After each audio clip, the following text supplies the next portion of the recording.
Hola, bienvenidas y bienvenidos a nuestro 10º webinar del Círculo de Estudios Psiconáuticos de Mindsurf.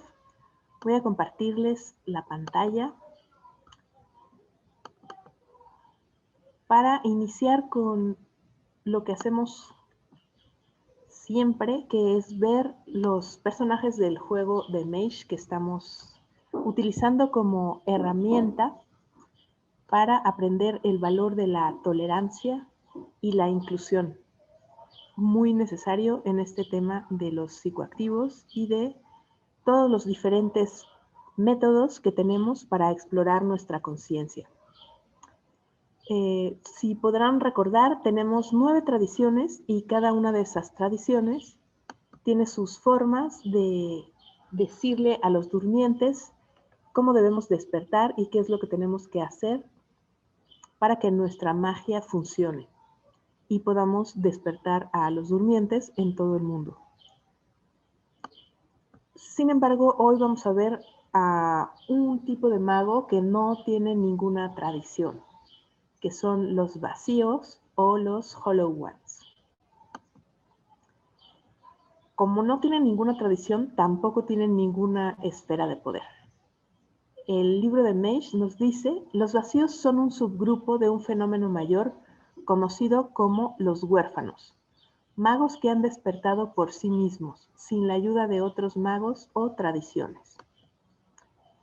Lo distintivo en el juego de los vacíos o los Hollow Ones es precisamente que la mayoría son jóvenes o adolescentes que tienen poderes psíquicos y pues precisamente debido a las cosas raras que les suceden por este motivo, se acercan ellos mismos a las tradiciones para ver si de alguna forma les pueden dar alguna explicación de qué es lo que les está ocurriendo o cómo controlarlo, o directamente las tradiciones, sabiendo que ellos tienen estos poderes, lo que hacen es ir a donde ellos se reúnen para reclutarlos.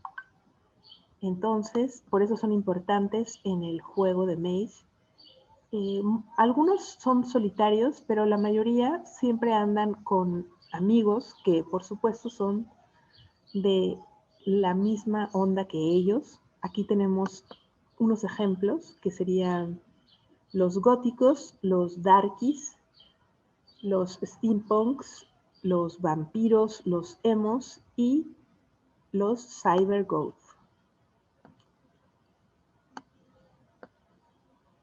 Esto también es del libro de Mage, son las descripciones acerca de ellos y nos dicen, los vacíos son la envidia y la inspiración de cada goth punk en el mundo de la oscuridad. Son la reacción y el resultado de las fuerzas opresivas de los technomancers en el mundo moderno. Su gran popularidad está asociada a un profundo narcisismo basado en la anarquía y el nihilismo. Su filosofía: no existe tal cosa como la ascensión, es una mentira para seguir adelante. Los huérfanos no necesitamos la mentira, tampoco necesitamos seguir adelante, excepto por la buena nueva música que parece surgir inagotablemente en los clubes nocturnos. Esto es de la Wikipedia y se refiere a la magia del caos, que es la única que practican los Hollow Ones. Y dice, es una metapráctica mágica contemporánea. Inicialmente se desarrolló en Inglaterra en la década de 1970, basándose en gran medida en la filosofía del artista y ocultista Austin Osman Spire, a veces referida como magia libre, magia de éxito o magia basada en resultados. La magia del caos pretende enfatizar el logro de resultados específicos por encima de los aspectos simbólicos, ritualistas, teológicos u otros aspectos ornamentales de otras tradiciones ocultas.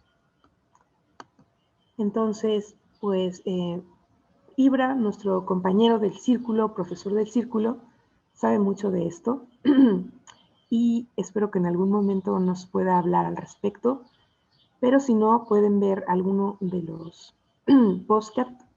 podcasts que él tiene y algunos están en nuestro canal de YouTube. Ok, también Oneiros nos va a decir un poquito al respecto. Entonces, pues como vimos en la última, lo que les interesa para seguir adelante, lo único es la música y el arte, ¿no? Entonces aquí tenemos, pues en el mundo en el que estamos viviendo, algunos de los principales exponentes de donde surgió toda esta corriente musical, como Bauhaus y Lacrimosa y Dead Can Dance.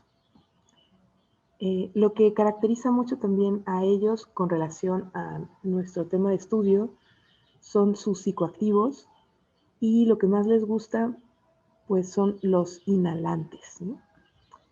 Cosas que pueden conseguir pues en las casas de sus padres o comprándolos a bajo precio cerca de donde viven.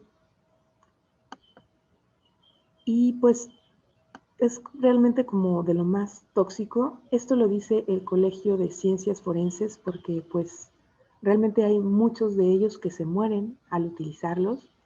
¿Y cuáles son estas causas de muerte? Primero, pues que los riñones dejan de funcionar porque altera la capacidad de estos para controlar la cantidad de ácido en la sangre. Y este problema es reversible cuando el consumidor no es crónico y el tolueno puede abandonar el cuerpo, pero con el uso repetido puede derivar en litiasis e insuficiencia renal, por lo cual pues se pueden llegar a morir.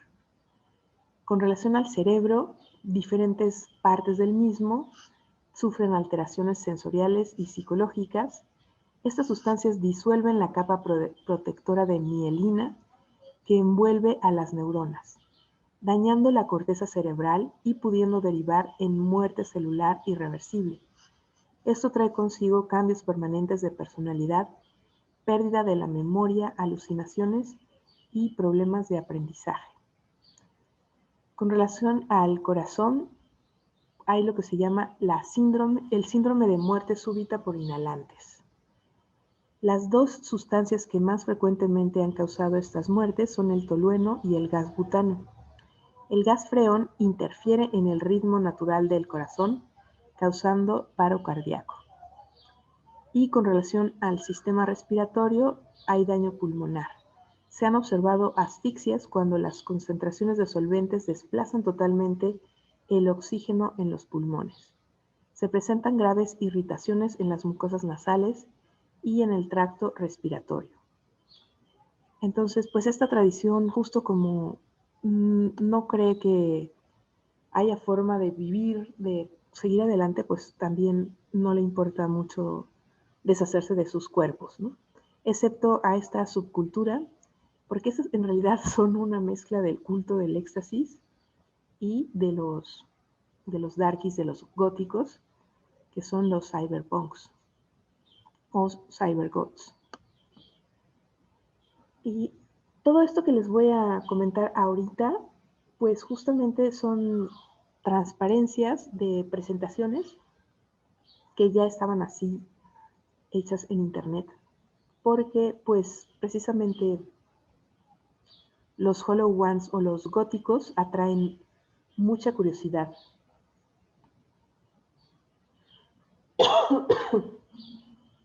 Nos dicen, la novela gótica estableció mucha de la iconografía de la literatura y el cine de horror posteriores, como la aparición de cementerios, castillos o iglesias en ruinas, fantasmas, vampiros, pesadillas, familias maldecidas, seres enterrados vivos y tramas melodramáticas. Otro elemento notable fue la figura del villano, del cual el más famoso fue Drácula. El poderoso imaginario de las películas de terror comienza con el expresionismo alemán en la década de los años 20. Luego sigue con los filmes de los estudios Universal en los años 30. Durante los años 60, series de televisión como The Addams Family y Los Monsters usaron estos estereotipos. Entonces, pues aquí vemos justo que viene de una corriente literaria que es la novela gótica, y a partir de allí, pues empezó todo lo que es la imagen o la apariencia. Aquí, pues justo eso es como lo más importante y ya se desarrolló en el Reino Unido en la década de 1970. La música gótica se divide en varios subgéneros, pero se caracterizan por una tendencia oscura. La forma en que se visten toma influencias del death rock. Y aquí pues tenemos las características. Primero pues tenemos como presencia actual. Según la temporada y el lugar, se puede ver a más o menos góticos, no obstante, no es de las tribus más extendidas. Les suele gustar estar en sus bares propios o a veces mezclados en zonas de bares con grupos heavies y punks. Como intereses y actividades, los góticos muestran una especial atracción a todo lo relacionado con la muerte y el ocultismo.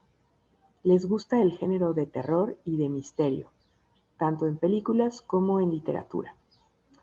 Sus atuendos característicos: ropa negra, preferentemente de cuero, botas, piercings y piel pálida. Complementos del tipo brazaletes con pinchos, muñequeras, cadenas o rejillas. También suelen llevar elementos religiosos como cruces, estrellas de 5 puntas, etc. Género musical: el más extendido se denomina rock gótico. No obstante, muchos de ellos también suelen escuchar otros géneros como el heavy metal o ciertos grupos de rock. Ideología y tendencias violentas. La cultura gótica no tiene una ideología predefinida y por lo general son apolíticos, aunque no hay ninguna regla fija.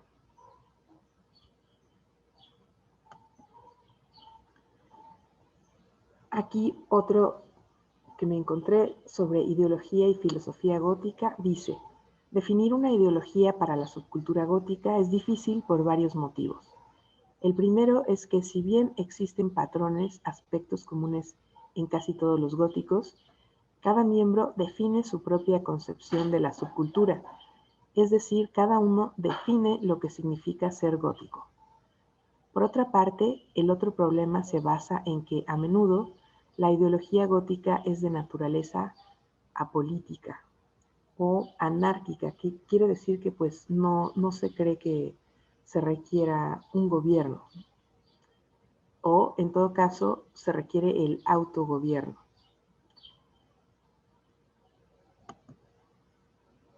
Esto es de otra transparencia y dice: en Chile existen organizaciones de góticos y paragóticos. Ellas están fuertemente ligadas con costumbres tales como el vampirismo, los tatuajes y las perforaciones o piercings. Muchos de los jóvenes que se adhieren a estas tendencias caen en estados de profunda depresión y desapego a la vida, terminando algunos por suicidarse. Y pues algunos justo con estas drogas que hemos comentado, que es otra forma de suicidio de alguna manera, ¿no? Entonces, pues aquí empieza también a hablar de subculturas de los góticos como los darks, cuyo origen se sitúa en Inglaterra a finales de los 60. Características: visión negativa de la vida. Eso es lo que significa la palabra nihilismo, que no crees en nada. Prefieren vivir de noche, aspecto vampírico o andrógino. Atuendo: visten igual que los góticos. Ideología: conservadores, visión podrida de la sociedad, y también se les llama muertos en vida. Otra transparencia que habla sobre la identidad dice: el vampiro es un ícono muy importante en la subcultura gótica. Muchos góticos adoptan a este personaje, ya sea en su estética o en su forma de vida. Algunos góticos llegan a considerarse vampiros. Y una conclusión de otra presentación dice: los góticos intentan expresarse, aunque no son entendidos en una sociedad en donde el negro es el color del luto y la muerte, y no tiene una parte bella. Adoran y practican cualquier forma de arte y se identifican con los sentimientos que expresan las canciones de sus ídolos. Saben que no pueden cambiar al mundo y por eso no lo intentan. La mayoría de estos nuevos románticos tuvo una infancia solitaria o de rechazos. Y bueno, esta presentación en específico era sobre los emos y sobre advertencias de cómo pues ayudarles a no caer en el suicidio. Pues justo yo estuve aquí en esto, en los Hollow Ones, hace mucho cuando pues en esa época nos llamábamos Darkies y oíamos Dead Can Dance o Bauhaus. Y pues Caifanes era también parte de este movimiento al inicio. Y en esa época estaba muy de moda Rock 101 y allí había un programa con una chica que se llamaba Clausen, que ahora pues ella sigue con este tema. Este programa se llamaba Los Cuernos de la Luna y ahora se ha convertido en algo que se llama clausen.org, que recopila toda la música y para subsistir vende algunas cosas que tienen que ver con esta cultura. Y pues en esa época yo estuve de invitada en ese programa algunas veces porque teníamos un fanzine que se llama Desde la Penumbra y pues se vendía por allí en el Chopo. Y fue como un poco el antecedente de Mindsurf porque yo ahí tenía una sección donde hablaba de, de psicoactivos junto con todo el tema de esta cultura, porque por lo menos en lo que yo recuerdo no nos gustaba tanto hablar, sino escuchar música y escribir y leer, ¿no? Entonces, pues de eso trataba este programa de los cuernos de la luna con Clausen y a veces también estaba Iñaki Manero y entre los dos, pues, presentaban las últimas novedades musicales y toda la cultura al respecto, como pues en este caso el fanzine que yo tenía con mis amigos, ¿no? Con relación a lo que estamos analizando en cada aspecto de estas tradiciones y esta no tradición del día de hoy, que tiene que ver con el ego, pues definido como lo que nos separa de los demás y lo que nos hace sentir superiores o inferiores. En esta cultura, pues todo era con relación a lo inferior, ¿no? Como todo el mundo estaba súper mal, había mucho juicio hacia lo externo y también mucho lo, hacia lo propio, ¿no? Hacia sentirse uno mismo inferior o peor o igual, superior y mejor. Entonces, no se practicaba mucho esto de la disolución del ego.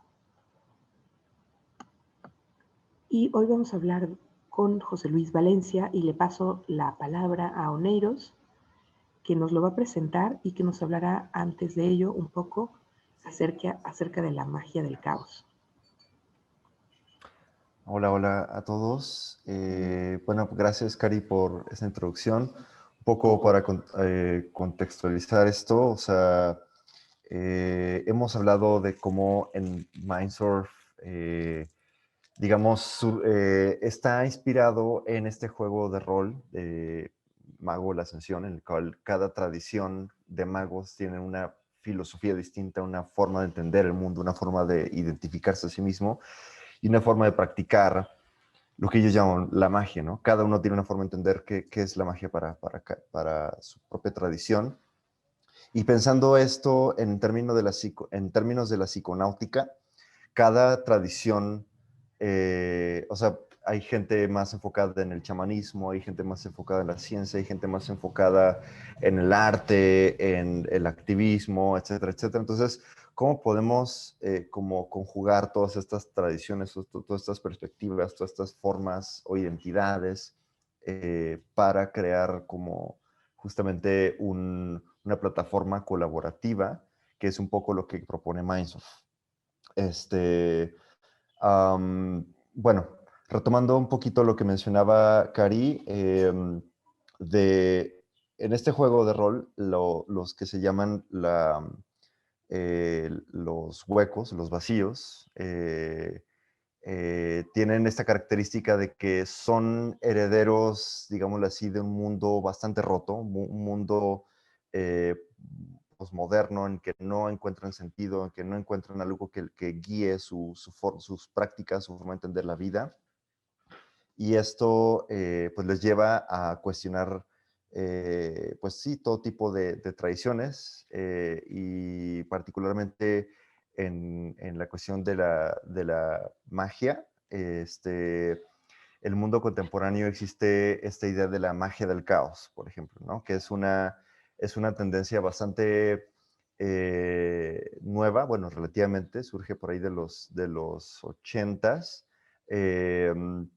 con la idea de que las prácticas mágicas antiguas se basaban en la creencia en lo sagrado, en la creencia en digamos, ciertas fuerzas divinas, dioses, espíritus, entidades, ángeles, etcétera, etcétera, que pues están muy fundamentados en alguna creencia u otra, ¿no? En el cristianismo, en el islam, etcétera, etcétera.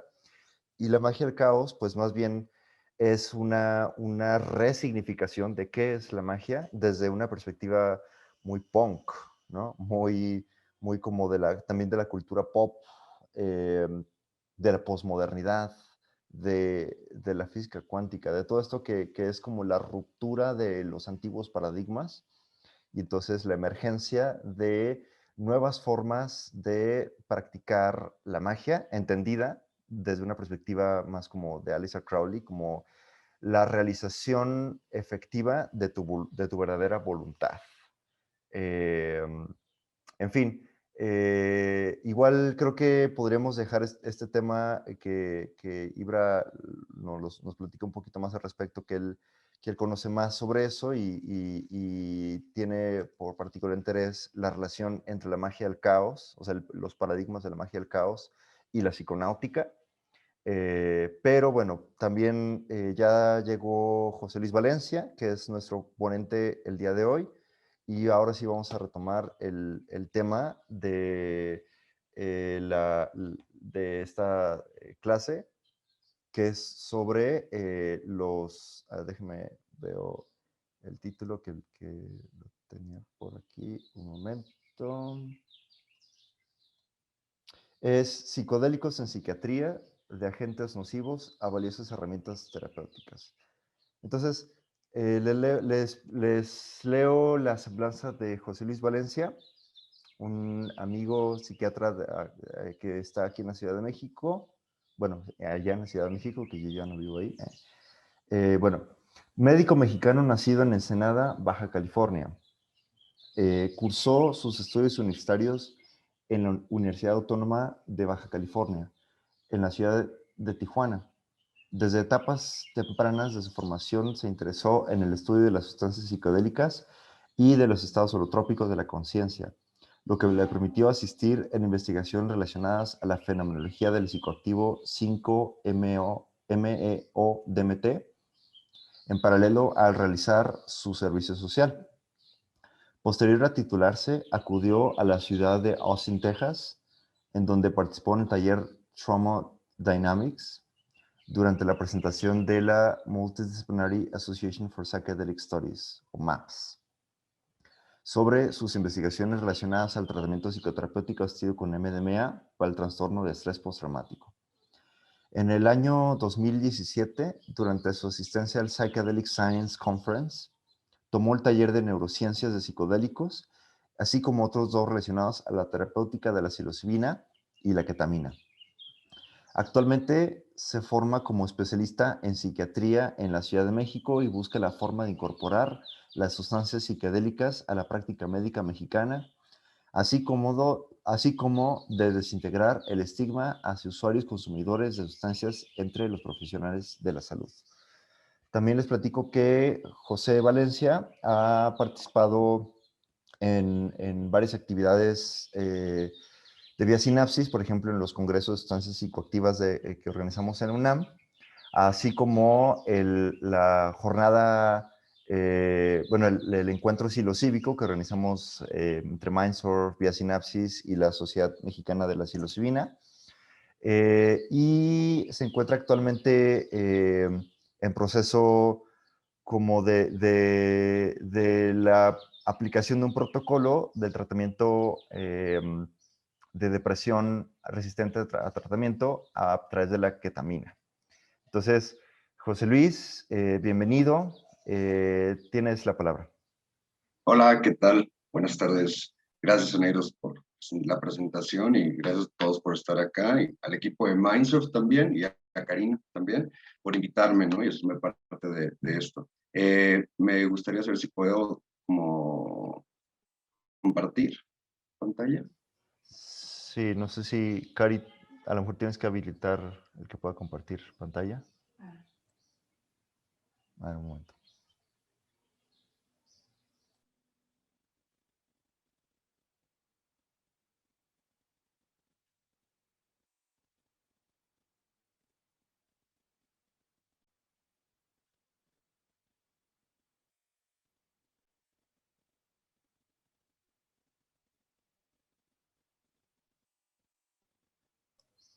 Ok, ya están en el proceso. Un momento, por favor.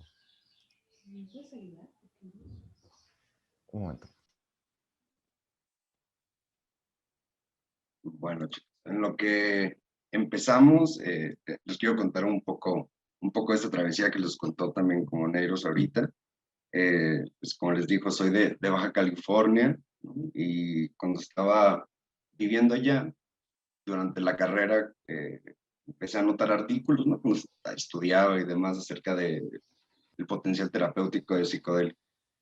Y me empezó a llamar mucho la atención y lo empecé a seguir muy de cerca, ¿no? Y algo muy interesante que pasó ahí es que en la universidad fui juzgado, ¿no? Como varias veces, ¿no? Como dicho de cosas, ¿no? Por los temas que tocaba, por las modalidades terapéuticas que comentaba que probablemente iban a ser el futuro, ¿no?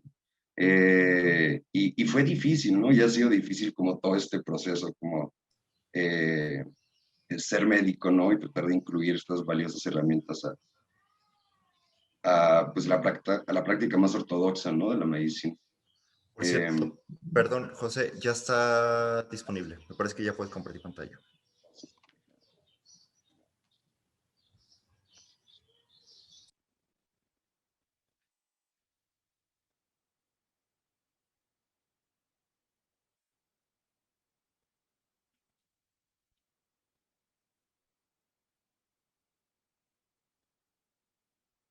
¿Se alcanza a ver? Bien. Perfecto, sí. Va. Entonces, continuando la historia, ¿no? Y bueno, también tempranamente dije, bueno, ¿qué puedo hacer para formar parte de esta gran comunidad de gente que está estudiando esto y seguir siendo médico? No, esto no es lo mío. Me interesé mucho en la psiquiatría. Y bueno, siendo como pues, de provincia de Baja California, dije así de que, bueno, ya llego a Ciudad de México y otro mundo y todos los psiquiatras ya saben de psicodélicos y todos, ya nadie juzga a las personas que usan sustancias, ¿no? Y llego y me encuentro pues que está igual, ¿no? Como la Ciudad de México, todo lo que yo esperaba del lugar, ¿no? Donde estoy llegando a hacer mi residencia, ¿no? Y lo que yo esperaba como, pues no era lo que yo. Pero afortunadamente me encontré con gente, ¿no? De Mindsurf, de Vía Sinapsis, ¿no? Con toda esta gente que está trabajando desde hace tiempo aquí en la Ciudad de México y empecé a formar lazos con ellos y pues es con las personas con las que me he relacionado, ¿no? En esto y con los que estoy tratando como pues de trabajar también. Un poco difícil, ya que de repente, pues en medicina no se buscan nuevas alternativas y es muy difícil como dar nuevas terapéuticas, ¿no? Como salir de lo normal. Pero bueno, chicos, terminando esta historia, quiero presentarles el tema de hoy, psicodélicos en psiquiatría. Hablar de psicodélicos en psiquiatría es un tema muy controversial, como tiene muchas áreas de las cuales se puede hablar, ¿no? Tiene muchos aspectos farmacológicos, sociales, estudios en animales, estudios clínicos, cómo fueron vistos inicialmente como tratamientos psicoterapéuticos algunos, luego cómo la prohibición hizo que se acabaran este tipo como investigaciones y otros cómo desde hace mucho tiempo han sido utilizados en contextos como ceremoniales, ¿no? Y también la prohibición vino a acabar con ellos. Entonces, es algo muy controversial en psiquiatría. Y de lo que vamos a hablar el día de hoy, primero vamos a hacer un poco de antecedentes. Vamos a ver qué es un psicodélico, la terminología y la clasificación. Y elegí 4 sustancias para hablar de historia, porque psicodélicos, pues bueno, tenemos muchos, ¿no? Y cada uno tiene una historia muy especial, cada uno tiene sus personajes muy especiales también. Entonces elegí 4 que para mí son muy especiales, y los quería compartir. Eh, Dentro de los psicodélicos clásicos, de las triptaminas, la psilocibina, el 5-MeO-DMT, dentro de las ergolinas, el LSD y los antagonistas NMDA, no está mal ahí, es NMDA. La ketamina y los que liberan monoaminas de acción mixta como el MDMA. Entonces, estas sustancias son las que elegí. La psilocibina, pues es el boom ahorita, ¿no? Mucho para depresión. El 5-MeO-DMT ha sido muy controversial en la escena psicodélica de México y del mundo también. El LSD, ¿no? Bueno, es fantástico, ¿no? Como que yo he visto muchos estudios, tiene muchas aplicaciones que he leído. Los antagonistas de NMDA, ketamina, ¿no? Que es básicamente, se los puse también, aunque es un psicodélico atípico, porque no se maneja por 5-HT2A. También es muy importante porque ahorita tenemos el boom de la ketamina en psiquiatría, que considero que es algo, digo, de psilocibina, ketamina, 1000 veces psilocibina, ¿no? Pero la ketamina es una sustancia que ya se conocía en la comunidad médica, que produce un estado disociativo y un estado como psicodélico-like, ¿no? Que está permitiendo que otras personas que no están como muy metidas en el tema, que no conocen acerca de los efectos de los psicodélicos, aprendan, ¿no? Con algo ya legal, con algo que ya tenemos, para después introducir a las otras sustancias que vamos a hablar también. Y el MDMA, pues fue la primera sustancia de la que leí, de la que me interesé, y la que seguí muy de cerca, ¿no? Un psicodélico, pues iniciemos qué es, ¿no? Esta definición está hecha por Franz Vollenweider, que es un investigador de Suiza, ¿no? La historia de Suiza, de Latinoamérica y de Estados Unidos es muy distinta en materia como de psicodélicos y de psicoactivos, ¿no? Suiza continuó trabajando con algunos psicodélicos, a pesar de la prohibición en Estados Unidos y en Latinoamérica y en otras partes del mundo. Y no lo hacían con un sentido de buscar como recursos o herramientas clínicas, ¿no? Sí se lo hacía con un sentido de entender la mente humana, entender la conciencia, ¿no? Hacer estudios de imagen y ver de qué se afecta y por qué se altera la conciencia. Entonces, ellos han estudiado mucho como la fenomenología de la experiencia con psicodélicos. Y para ellos la definen como alteraciones en la sensopercepción, el estado de ánimo, el pensamiento y el sentido del self. Dentro del sentido de la sensopercepción es todo aquello que podemos llegar a ver, ¿no? Y que percibimos, ¿no? Las alucinaciones, por ejemplo, son una alteración en la sensopercepción. En las experiencias con psicodélicos hay más característicamente ilusiones, ¿no? No hay tanto una alucinación tal cual. Una alucinación es ver algo que no tiene un objeto realmente real fuera, ¿no? Una ilusión es cuando ese objeto se ve. Voy a tratar de estar viendo si hay preguntas. Súper, ok. Hola, Paulito. Hola. Muy bien. El estado de ánimo, por ejemplo, que es estar triste, ¿no? Estar como tranquilo y demás. El pensamiento es la forma en la que, la rapidez o la forma en la que se hacen los pensamientos o la forma en la que se asocian ideas, y el sentido del self es como un sentido como autoperspectiva de uno mismo. Entonces, un psicodélico es una sustancia que va a alterar todo esto, ¿no? Y hace cambios positivos en ello. El término viene de las conversaciones que mantuvieron Humphrey Osmond y Aldous Huxley, y están representados en un libro que se llama Psychedelic Prophets. Está muy bonito el libro, se lo recomiendo. Y hablan de las cartas que ellos mantenían porque habían tomado, bueno, uno le presentó la mescalina al otro y estaban platicando acerca de los efectos, ¿no? Entonces, ideando un término, Humphrey Osmond escribe psicodélico, pero bueno, tenemos muchos otros sinónimos que se han utilizado a lo largo de pues, del estudio de estas sustancias.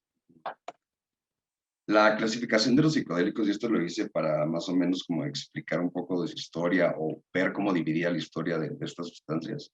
Tenemos que los psicodélicos van a tener 5 grupos. Tenemos los psicodélicos clásicos, que son 5-HT2A agonistas, de lo que pueden ver en morado. Se dividen en 3 grupos, que son las triptaminas, las ergolinas y las feniletilaminas. Las ergolinas básicamente son una triptamina, pero tienen ahí unas modificaciones específicas, entonces se les ha separado en otro grupo. Dentro de las triptaminas tenemos al DMT, al 5-MeO-DMT, a la psilocibina, que son sustancias que se parecen mucho químicamente a la serotonina, ¿no? Son las que más se parecen. La serotonina es el neurotransmisor que tenemos, un neurotransmisor que tenemos dentro del cerebro y del intestino. Tenemos las ergolinas, que es el LSD, el principal, y las feniletilaminas, que es la mescalina. Otro grupo que ya no son los clásicos, que son los típicos, son antagonistas NMDA como la ketamina, agonistas M y agonistas de receptor kappa de los opioides también. Aquí podría entrar, por ejemplo, la ibogaína. Y por último tenemos liberación de monominas de acción mixta, que es el MDMA.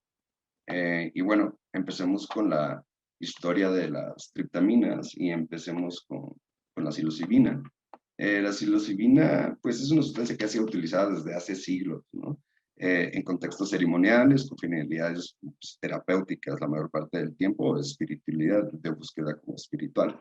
Estudios arqueológicos, pinturas y demás han demostrado cómo pues, indígenas de la etapa precolombina han utilizado como hongos alucinógenos.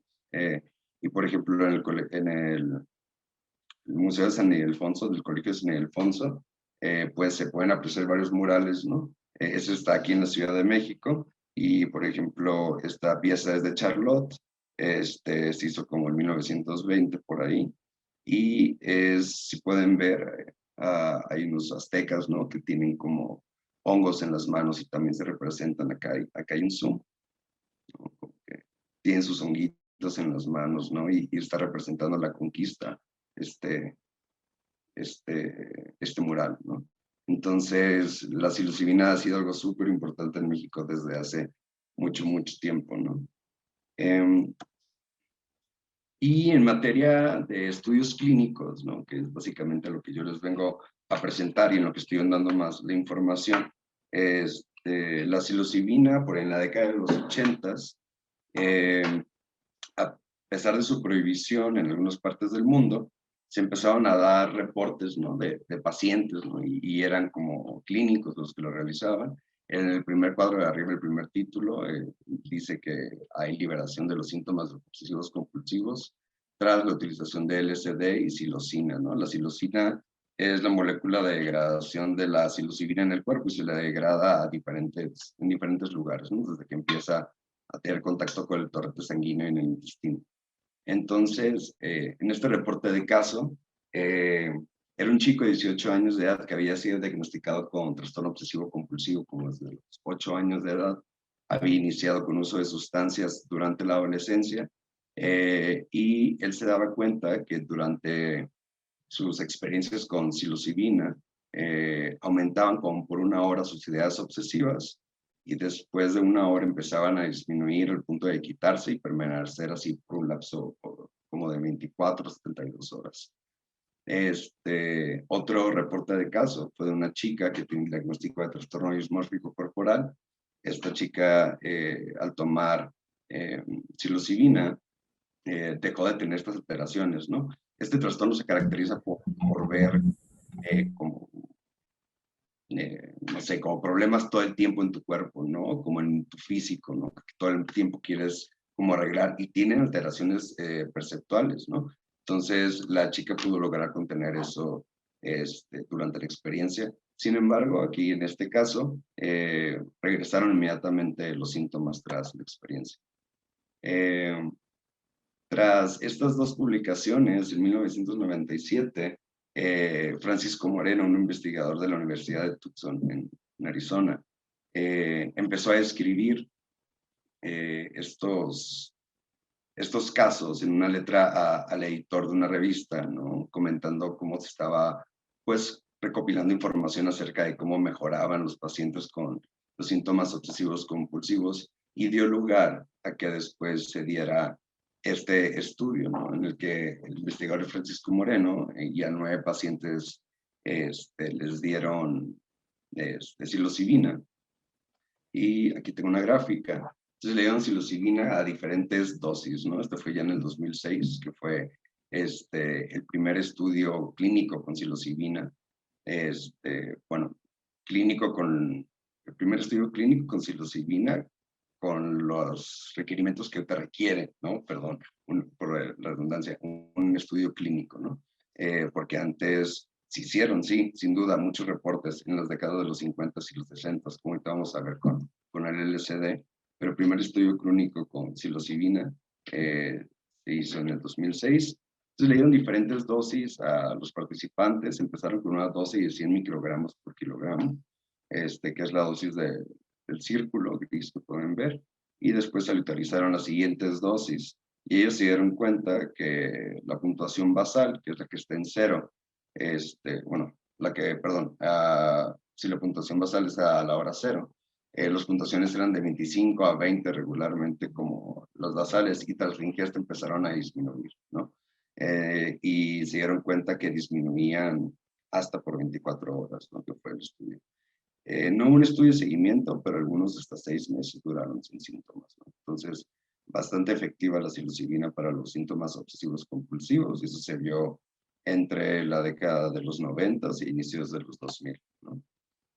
Después empezaron a salir otros estudios, ya en el 2011, para pacientes con cáncer.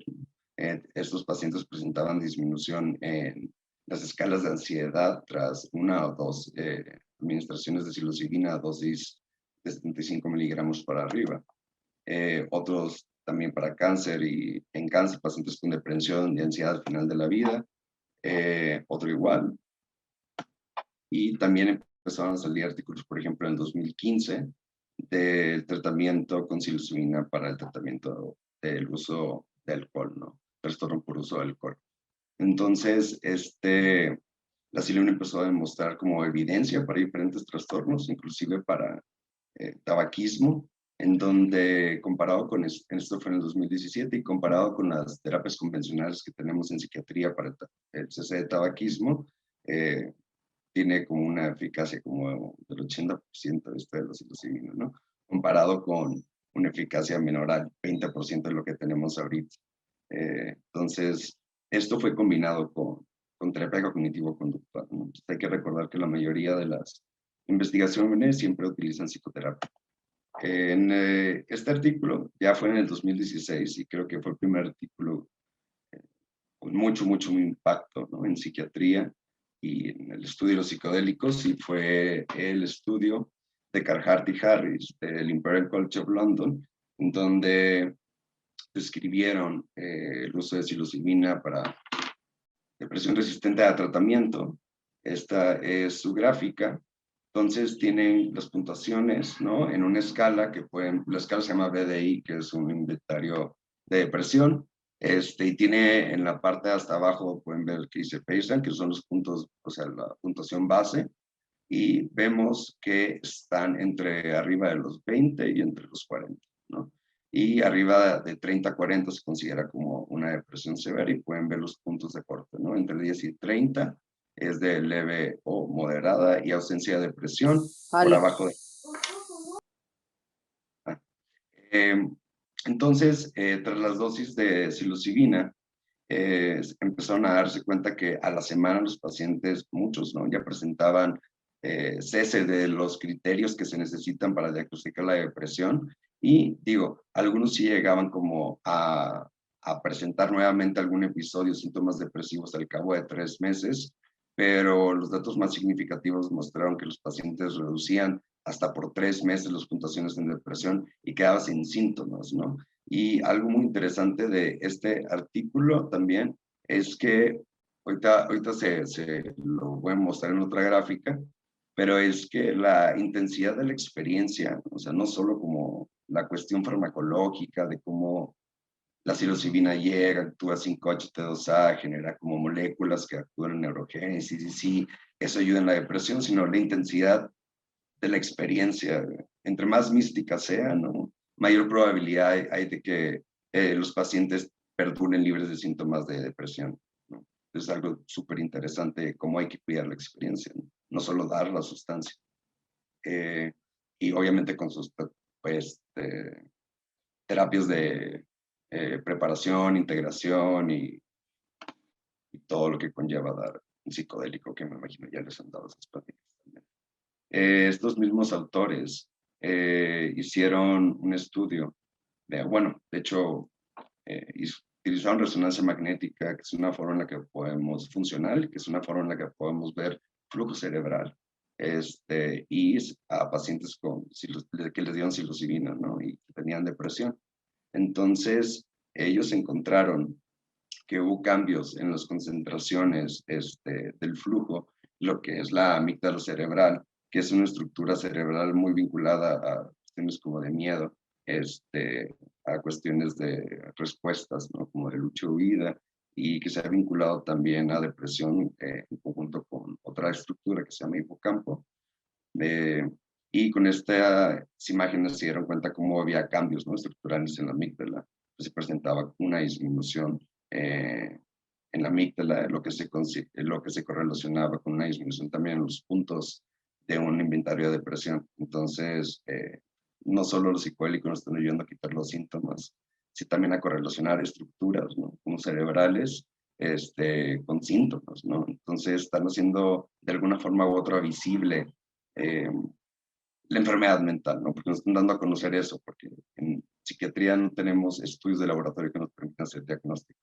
Entonces, que se puedan correlacionar síntomas mentales con estructuras cerebrales, con cambios en perfusión relacionados a psicodélicos, es algo para la psiquiatría increíble, ¿no? Un beneficio muy bueno. Y bueno, a estos pacientes les dieron seguimiento de 6 meses, ¿no? Y pues que encontraron que la mayoría de los pacientes a los 6 meses también presentaban una disminución sostenida en sus puntuaciones de depresión con este mismo inventario. En la parte de hasta abajo a la derecha pueden ver la parte de los 6 meses. Entonces, tiene un efecto sostenido tras 2 sesiones, ¿no? Con su psicoterapia asociada. Y esta es la gráfica que les comentaba, ¿no? A mayor puntuaciones en un cuestionario como de intensidad de la experiencia, ¿no? Como que hubo mayor también disminución en las puntuaciones de depresión y también mayor persistencia en libertad de síntomas, ¿no? Entonces, como les comentaba, la fenomenología de la experiencia es muy importante. Y algo bien interesante que están utilizando ahorita ya, que esto ya es 2019, 2020, es como, bueno, ya sabemos que funciona, ya sabemos que tenemos que dar terapias de preparación, de integración, ¿no? Sabemos que tiene que ser cierto tipo como de paciente, pero ahora qué modelo de terapia utilizamos, ¿no? Y el modelo que se está utilizando es uno que se llama flexibilidad cognitiva o la terapia de aceptación y compromiso, que es una terapia contextual, que viene del conductismo radical de Skinner, y si se dan cuenta, este esquema me gusta mucho porque habla de como pues aceptar, conectar y la incorporación, ¿no? Como sentirlo en el cuerpo, que es algo muy claro en la terapia de aceptación y compromiso. Y primero es como dejar ir, ¿no? Sentir, ¿no? O sea, sensar y luego sentir. Y mediante respiraciones, ¿no? Durante la experiencia con psilocibina se alcanza como este estado oceánico, ¿no?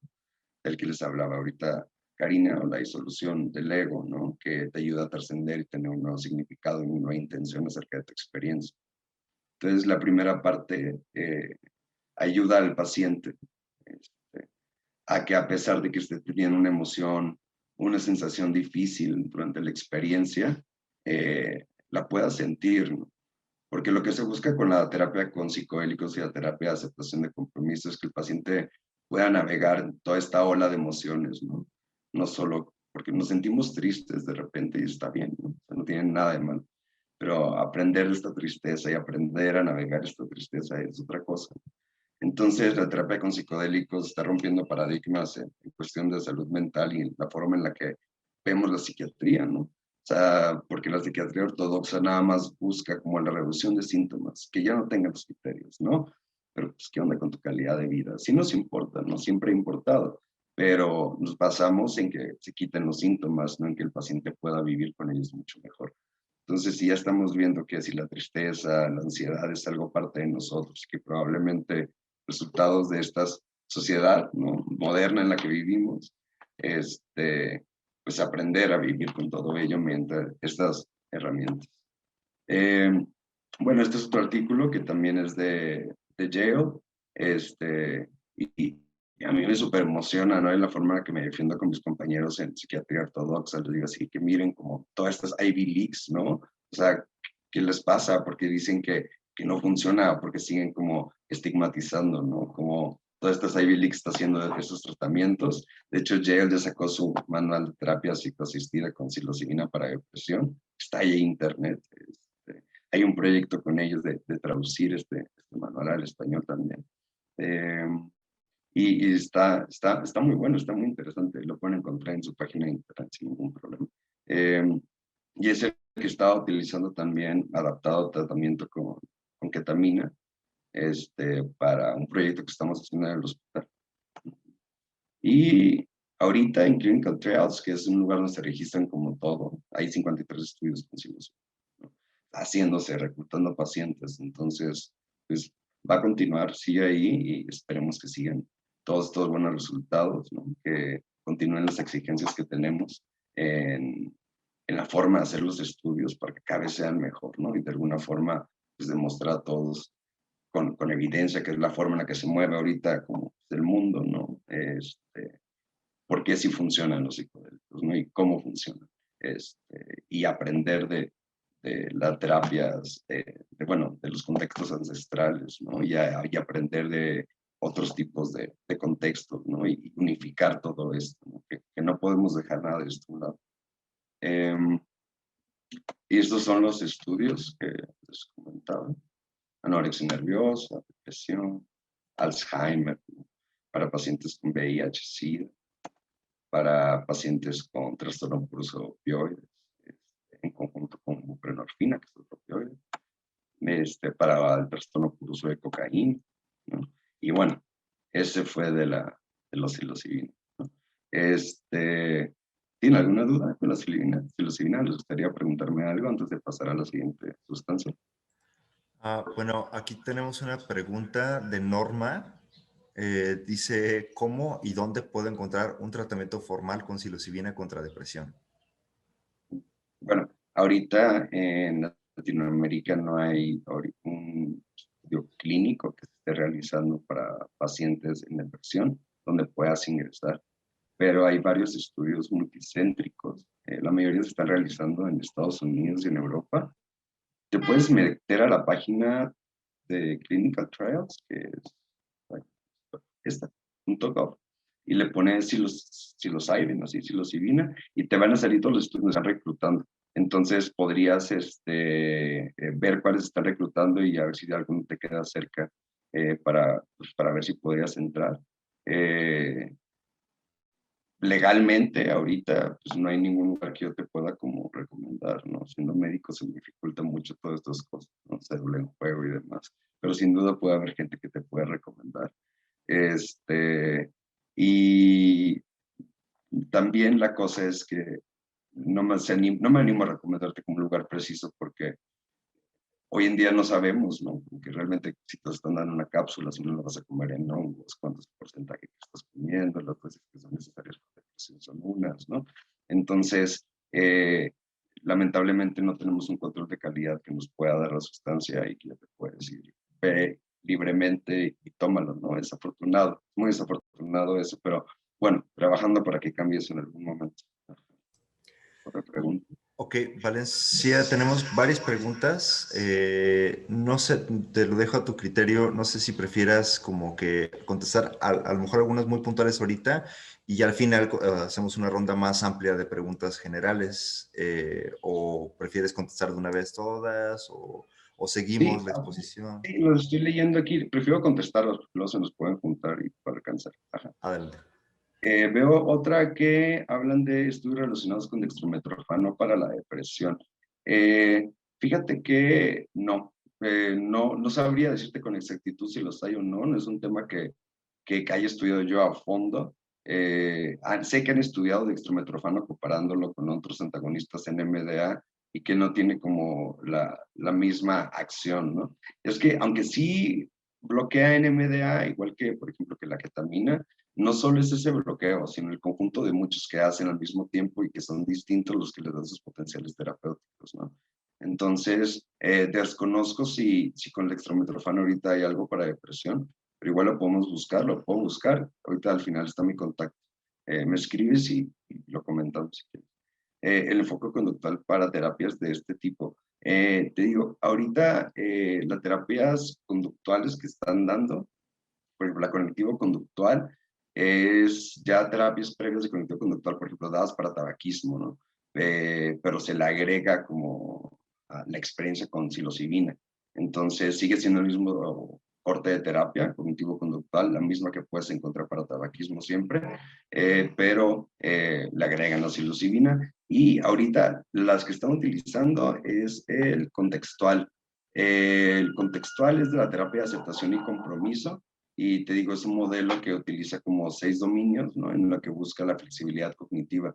Y están agregando las terapias como de preparación y a terapias de integración, como esas herramientas las están utilizando ahí. Y el manual de Yale habla mucho sobre esto. Entonces, podrías darte una leída de ahí si te interesa más este tema, para que puedas ver cómo se utiliza y dar una explicación acerca de la terapia de aceptación o compromiso y de dónde viene.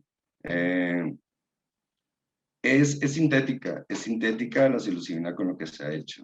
Y de hecho hay mucha controversia, ¿no? Con esta cuestión de la psilocibina sintética, ¿no? Ahorita que están saliendo todas estas empresas que están vendiendo la psilocibina carísima como para los estudios clínicos. Y luego que viene de aquí en México, bueno, a mí me da mucho coraje, ¿no? La psilocibina podría tener la capacidad de ser autogestionada terapéuticamente. Bueno, la experimentación como para que sea en psiquiatría terapéutico ortodoxo, y que sea así como psicoterapéutico, sí tiene que ir siempre asociada como a un terapeuta, ¿no? O sea, sí, para que se busque completamente la cuestión terapéutica, tiene que haber un terapeuta de por medio, ¿no? Con el que se pueda desarrollar como un rapport, que se puede desarrollar como hablar de ciertos temas, pues, ahora sí que van a emerger, que muchas veces son inconscientes, ¿no? Y que pueden generar mucha frustración. El terapeuta ayuda mucho, también pues facilitador o el guía. Pero bueno, también he dicho, la psilocibina, cuando uno lo hace sin terapeuta o se autogestiona, ¿no? Como que uno se siente bien contento, ¿no? Y como estar contento y cachar cosas, pues también es terapéutico, ¿no? Entonces, pues hay diferentes formas de explorar, ¿no? Entonces veo que por el momento son todas. Voy a continuar. La siguiente sustancia es el 5-MeO-DMT. A este le tengo mucho cariño. No sabía nada de él hace que unos, que será, 8 años, ¿no? Y de repente encontré ahí una posición como asistente de investigación en un centro de tratamiento de adicciones y bueno, me sorprendió mucho esta sustancia, ¿no? Entonces,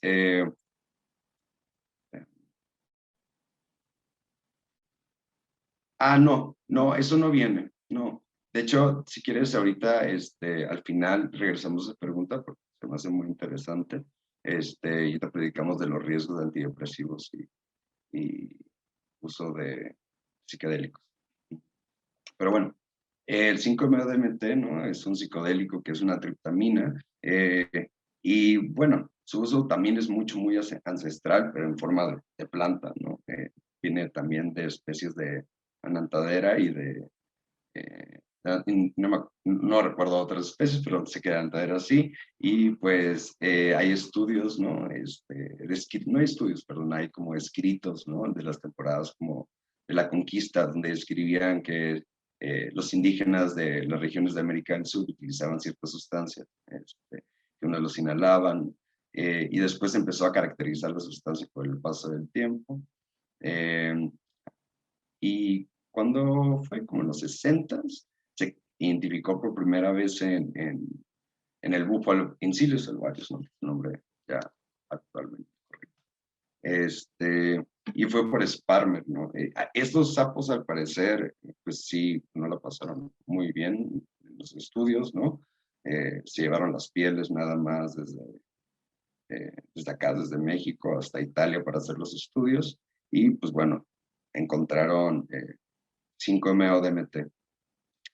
Y algo muy interesante de este sapo es que es el único que tiene como una enzima que convierte la bufotenina a 5-MeO-DMT. Y bueno, hay otros sapos que sí tienen bufotenina, que es su toxina, como el Incilius marinus, ¿no? Pero que no la convierte a 5-MeO-DMT, entonces es un sapito muy especial, ¿no? Fue el primero en el primer mamífero, bueno, el primer anfibio, perdón, el que se describió eh, propiedades psicodélicas, ¿no? Que vienen de sus glándulas parácneas, que están atrás de sus ojos, tiene otras en otras partes del cuerpo, ¿no? Pero bueno, en el 67 más o menos fue cuando se identificó, se publicó el artículo, y en los 80 más o menos, en el 84, ese panfleto azul que ven ahí, que dice Buffalo Various, The Psychedelic Toad of the Sonoran Desert, fue publicado por Moss.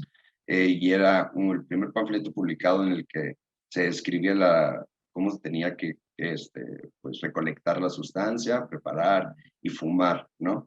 A partir de eso, pues empezó a haber como más auge, más interés en estas sustancias.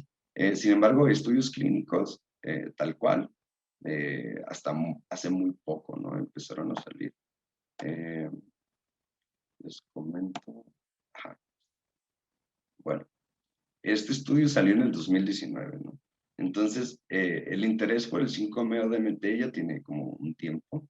En México tuvo una historia como bastante controversial con un facilitador. Tenía prácticas que han sido como vistas como ahora sí que negativas para los pacientes, y se le han reportado como muchas consecuencias negativas, ¿no? También, inclusive muertes, y se vendió toda una historia alrededor del mundo acerca de esta sustancia, en donde se creía que ciertos pueblos indígenas mexicanos del norte del país utilizaban la sustancia ancestralmente, cuando en realidad no había nada documentado, ¿no? Realmente no se sabe si la sustancia en forma de sapo, ¿no? O sea, de la que viene del sapo, ha sido utilizada como desde hace mucho tiempo. Se cree, hay un estudio como antropológico, creo que es de Weiss del 92, en el que ellos creen que podría haber sido como un animal como, que sí fue como muy respetado y venerado antiguamente, porque la iconografía como del tiempo, ¿no? Representaba mucho el sapo, pero fuera de ahí no hay forma realmente como de saber, ¿no?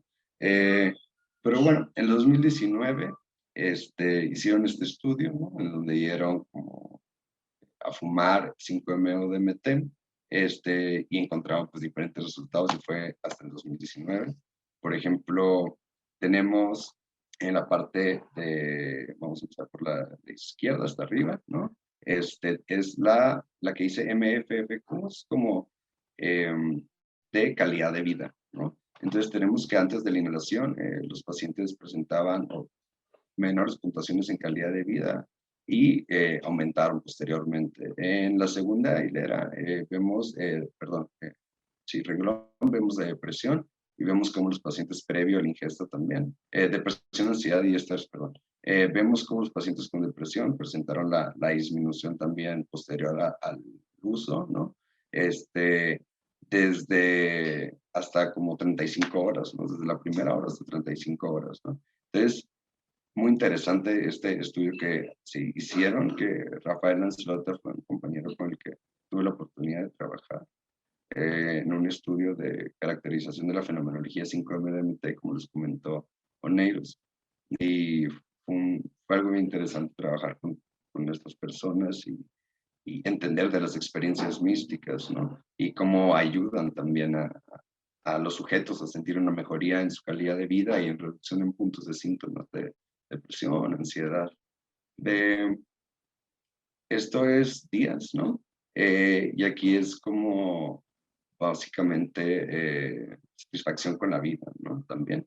Entonces vemos que a los días, post-inhalación también, o satisfacción con la vida, que la estricta nos dice que es estadísticamente como significativo, ¿no? Entonces, la mayoría de los pacientes presentó como esto. Tenemos otro estudio que se me hizo muy interesante, que vieron como efectos físicos, este ya es del 2019, 2020-2019 también, efectos físicos del 5-MeO-DMT en la interleucina 6, es el IL-6, niveles de cortisol, el afecto y el no juicio, ¿no? La interleucina 6 es una molécula inflamatoria como del cuerpo que está muy relacionada a teorías de la génesis de patología, de enfermedades mentales, ¿no? Los niveles de cortisol también están muy relacionados al estrés, por ejemplo, a la ansiedad, y es una sustancia que básicamente puede llegar a degenerar también eh, ciertas estructuras cerebrales cuando hay mucho la presencia de esta, ¿no? Y bueno, continuamos. Y los resultados de esto, por ejemplo, es que si se dan cuenta, las gráficas de la izquierda, disminuyó lo que es la interleucina 6 después, ¿no? Y también del uso, ¿no? En la parte de B, y en la gráfica A también vemos que aumentó lo que es el cortisol de la saliva, ¿no? Es como un efecto como de aumento, como de, ¿cómo explicarlo?, de la inmunidad, como que primero aumenta mucho, como que da un golpe, ¿no? Como que te aumenta y después empieza a disminuir, ¿no? Y eso se puede ver por el efecto del cortisol. Y bueno, el más importante aquí es la interleucina 6, ¿no? Y cómo disminuye como la inflamación. Y del lado derecho pueden ver gráficas en relación a ansiedad, en relación a depresión y estrés, y también cómo van disminuyendo bastante, ¿no? Y se mantienen, ¿no? Y estos son en días. Entonces, ahorita tener un fármaco que tan rápidamente te genera efectos y que con una sola dosis persiste, ¿no? Es un boom en psicofarmacología, en psiquiatría, ¿no? Que no tenemos eso tampoco. Y bueno, estas son otras que, como les hablaba hace ratito Karina, de la disolución del ego, ¿no? Que es este estado donde pues, bajan como las defensas y uno se une con el todo, ¿no? Vemos cómo las puntuaciones continúan disminuyendo, ¿no? Y se relaciona a mayor disolución del ego, menores puntuaciones en depresión, ansiedad, estrés, ¿no? Entonces, es un aspecto de la experiencia que se correlaciona positivamente con el resultado clínico. Y estudios, lamentablemente, ahorita nada más hay dos, ¿no? Y es uno o sea, uno que está reclutando, que es para depresión resistente, y otro que están utilizando como para seguridad eficaz, ¿no? Que es el de abajo. Y ese es el de 5-MeO-DMT. Y ahora seguimos con el LSD, pues Hoffman, ¿no? 1943, sintetizó el LSD, su accidente en su bicicleta, que fue un accidente que al final nos ha dado mucho de qué hablar y mucho que entender. Ah, perdón, no vi si tenía preguntas. No, parece que no hay otra pregunta nueva, entonces puedes seguir. Bueno, seguimos con el LSD. En 1943 se crea, ¿no? Sin querer. Fue, bueno, no sin querer, ¿no? Pero era intencionado para tratamientos relacionados a ginecobstetricia, ¿no? El embarazo y demás, el parto. Y pues bueno, las diferentes historias dicen que fue accidental, se subió a su bicicleta y pues bueno, ¿no? Tuvo su experiencia con el LSD y después empezó a investigar. Interesante del LSD es que tiene tiene una historia también muy controversial, ¿no? Como que utilizado como por la CIA, estudios de la CIA en Estados Unidos, como para ver si lo podían utilizar como algún tipo de arma. Y digo, las motivaciones del por qué en los 50 de utilizar LSD muy oscuras, ¿no? Dieron algo de información, sí, sí nos dieron algo de información, ¿no? Y dieron algo de información muy relevante a la psiquiatría, principalmente al área como del psicoanálisis, ¿no?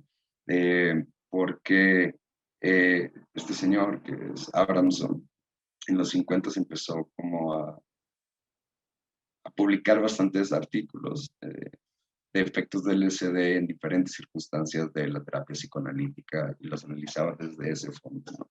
Desde la transferencia, ¿no? Hasta cuestiones como psicosis o respuestas perceptuales, también para cuestiones de trauma. Y eran reportes, ¿no? Reportes donde están muy interesantes, muy bonito leerlos porque es básicamente la transcripción, ¿no? De toda la entrevista, y puedes ir viendo como en qué momentos va haciendo efecto la sustancia y cómo va cambiando el pensamiento y pues, emanando el inconsciente. Y en el 55, pues los estudios fueron bastantes, ¿no? Y bueno, prohibición, ¿no? 70s, 80s y después en el 2014 el primer estudio clínico, ¿no? Con el LSD que fue para ansiedad al final de la vida, ¿no? Y bueno, los resultados fenomenales también. Los pacientes, como pueden ver en las gráficas, los triangulitos, ¿no? Pueden ver, por ejemplo, aquí dice baseline, ¿no? Como está abajo del lado izquierdo, que es las puntuaciones basales, y tras las diferentes sesiones que tuvieron hacia el lado derecho, y podemos ver las puntuaciones como en el estado de ansiedad y rasgos de ansiedad, ¿no? Una cosa es la ansiedad y otro es como tener un rasgo que te pueda llevar a ello, que es inerte como tu personalidad, ¿no? Entonces, y hay unas personas que no tienen su personalidad, pero les desarrollan como síntomas. Es distinto. Pero bueno, vemos resultados adecuados. Y esto no iba aquí. Primero era esto. Ok. Y ahorita, ¿no? El LSD, ¿qué ha pasado con él? Sí, siguen utilizando para ansiedad al final de la vida, pero ahorita algo que me hace muy interesante es que se lo empezaron a dar a adultos mayores, ¿no? Hay un estudio, no era, pero no lo puse. No, no lo puse. Pero bueno, es de ¿no? Es un estudio, o sea, no puse el nombre del estudio, pero lo acaban de sacar el año pasado. La población tenía más o menos 65 años de edad y les dieron LSD a diferentes microdosis para ver si lo podían tolerar, ¿no? Para ver si era seguro en ellos. Y el único efecto adverso que encontraron, que fue estadísticamente significativo, fue el de dolor de cabeza, ¿no? Comparado con el otro medicamento que te dieron, bueno, fue placebo.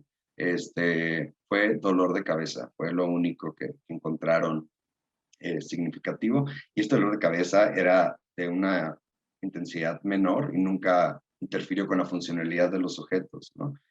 Nunca presentaron, tomemos en cuenta que los medicamentos en psiquiatría para adultos mayores tienen un perfil de seguridad muy específico, ¿no? O sea, porque pues no pueden aumentar el riesgo de caída, los tienes que mantener como bien equilibrados, ¿no? Como o sea, que no se caigan, que no tengan alteraciones cuando pisan, que no tengan alteraciones como en la marcha. Entonces, aparte de alteraciones de signos vitales, vemos esas cosas en adultos mayores y claramente no pasó, ¿no? Entonces, fue un fármaco que para 40 y tantos sujetos que se dieron, ¿no? De mayores de 60 años de edad, se mostró muy seguro, ¿no? Y no tuvo efectos adversos psiquiátricos tampoco, ni siquiera generó, es que bueno, en psiquiatría está esta cosa que los antidepresivos de repente generan más y no sé si en algún momento del tratamiento, entonces siempre se busca eso y buscaron eso y pues no, el LSD no genera ideación suicida tampoco y no genera tampoco un deterioro cognitivo, ¿no? Que es lo que sucede en la enfermedad de Alzheimer, que para eso están